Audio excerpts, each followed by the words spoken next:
hagati, change, transform, guhindura, chiefly, mainly, gikuru cyangwa byibanze, choosy, picky, indobanure, chop, cut, kata, clever, intelligent, umunyabwenge cyangwa inyaryenge, close, shut, gukinga, gufunga, collect, gather, gukusanya cyangwa kwegeranya, complete, total, cyuzuye, confine, restrict, guhuza,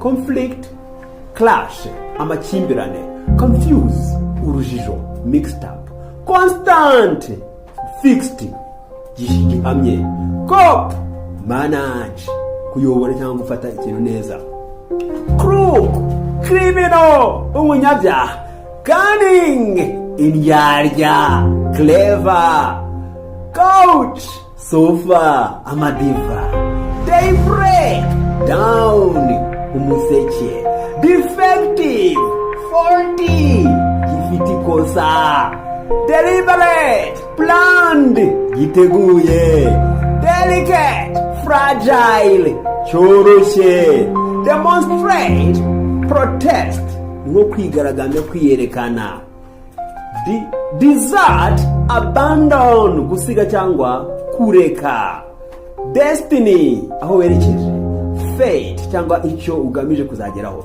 diminish, kugabanya, decrease, disappear, kuzimira cyangwa kutagaragara, vanish, disclose, reveal, guhishura, discount, kugabanya umubare, reduction, disgrace, shame, kumwaza, gukoza isoni. Ntabwo Imana ijya idukoza isoni. God doesn't disgrace us. Umubyeyi ntakoza isoni umwana we. A parent doesn't disgrace his child or his children. I hope you have your